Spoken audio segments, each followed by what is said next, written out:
my little pacing. What am I doing? What am I doing? And you know, if you've ever watched golf, you might wonder, why are the golfers pacing before they do a putt? There is a specific reason. I'll begin a little putting lesson coming up next here at UBC Golf Course. Stay with us. You're watching BT.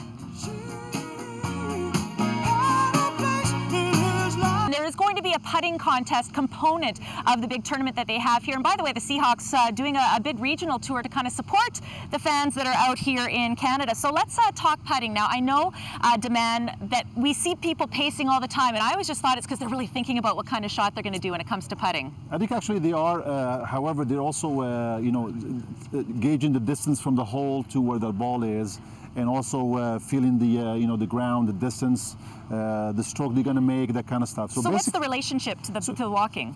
Basically, like, you know, for every step you make, you know, it's basically about an inch on your backswing. Okay. So if you're taking your putt, I just paced to about 3 paces right now. So I know I'm going to go maximum three inches on my backswing. Never heard that before. That's such a great tip. And if I do that, I want to go about 3 and then follow through maybe double of the distance that I want to do from my backswing. Okay. And most likely the ball will be right on at the hole at this. And it's more than enough to get it to the hole. Nicely done. I was going to say no pressure. Okay, so let's briefly talk about alignment. So now we know the pacing, what that has to do with it.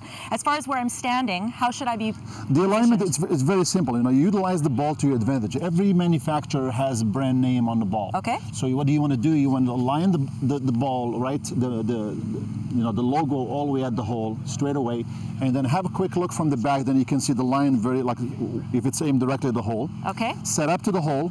With the putter, there's a little bit line on the putter, which is going to be aiming exactly toward the logo as well. And what we want to do, remembering to how far we can go back, is just stick the putter back. Yep. And then through the ball. Okay. So for more details, by the way, on all the things that are happening, you can go to their website. But let's see how we do. Oh! You know what?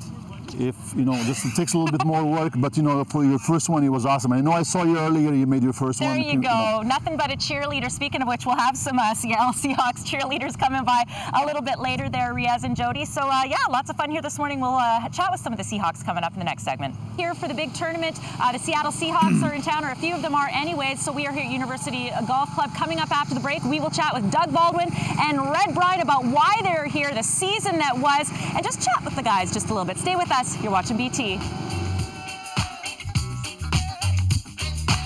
Oh, I know, and what a fantastic day for it here at the University Golf Club, where we're just getting ready to kick off a big tournament.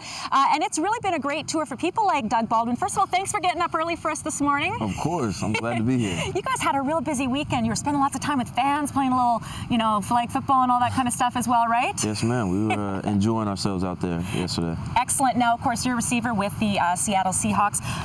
Pretty much the best in your field, I mean, no question, but also this a very strong academic background. Stanford? Yes, ma'am. Tell us a little bit about that. Well, growing up, my mother always stressed the importance of education. You know, if it didn't matter what I wanted to do in life, education had to come first. It was the only thing that was going to open up the doors for the opportunities in the future. So when I had an opportunity to go to Stanford, I couldn't pass it up. Fantastic. Now, as somebody who obviously is the top in your field, what does it feel like to be able to meet some of the fans like you did this last weekend, especially the young ones? Yeah, it's amazing. You know, especially all the way up here in Vancouver in Canada. It's just we got time to interact with the fans up here that normally don't get, you know, to interact with us in Seattle. So it's a blessing, and it's also rewarding, like you said, to see the young kids, and they'll remember this as they grow up, and they'll become Seattle Seahawks fans for life. Yeah, and some of the messaging involved too with your very strong academic background as well. Tell us about Nerd Nation. Well, Nerd Nation is we kind of the students at Stanford, the athletic students at Stanford, kind of adopted the name Nerd Nation.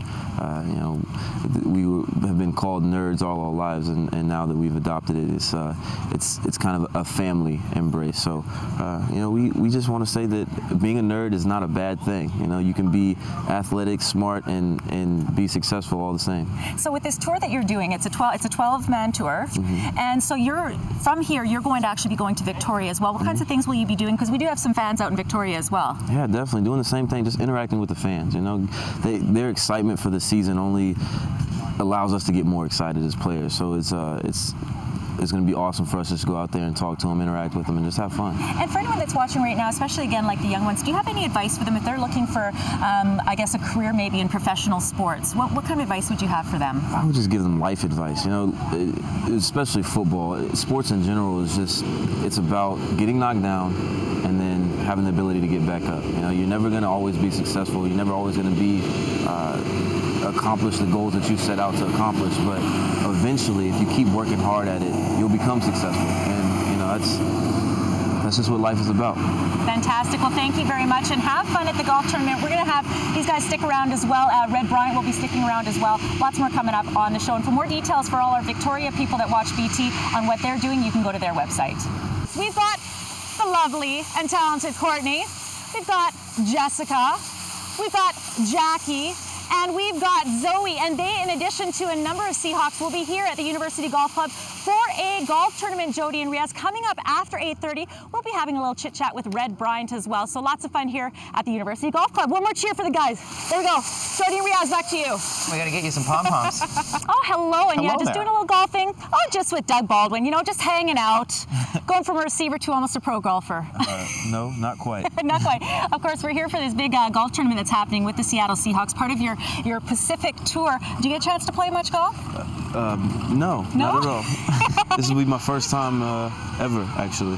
Okay, well, we're actually seeing some footage right now of you doing what you actually do. A little bit of football. First of all, you guys came off a fantastic season. What are we going to expect from you guys this year? The same thing. Another fantastic season. You know, we just got to stay healthy. We've got all the pieces in place. We've got a fantastic team. We just got to stay healthy, and it'll be a very exciting season if we can do that. Now, let's just, for anyone who doesn't know a bit of your backstory, tell us a little bit about how you got into professional football. The hard route. I was not drafted. I was an undrafted free agent in 2011. Was given an opportunity with the Seattle Seahawks and just made the best of it. So, I mean, obviously you're among the top in your field, but in addition to that, you are a top academic as well. I'm sure that a lot of kids out there think that it has to be one or the other. Either I can be really smart or I can be really athletic. No, not true at all. You need academics to come first and foremost, and that's what I was taught when I was growing up. My mom always told me that you got to get education first, because it doesn't matter what you want to do in life. If you want to be a professional athlete, a doctor, a lawyer, a teacher, policeman, fireman, you have to have education, and you know, that's just the route I went, because it was instilled in me at a young age that education was very important. Let's talk a little bit about what you're doing here with this tour. I mean, obviously to be, you know, here in Vancouver, and then I guess tomorrow, is it tomorrow you're heading out to Victoria? Tonight, actually. Tonight, okay, so what kinds of things are you doing for the fans out there? Just interacting with them, getting a chance to know them, getting a chance to feel their excitement, and let them know that we're excited about the season as well. You know, just spreading the joy. Excellent, spreading the joy again here in Western Canada, heading out to Victoria tonight. So they'll probably see some of you who are watching BT. They'll see you tomorrow. For more details on their scheduling, you can of course go to their website. Thanks so much. Yeah, for Keep sure. working on that golf game. Oh yeah, we'll work on it.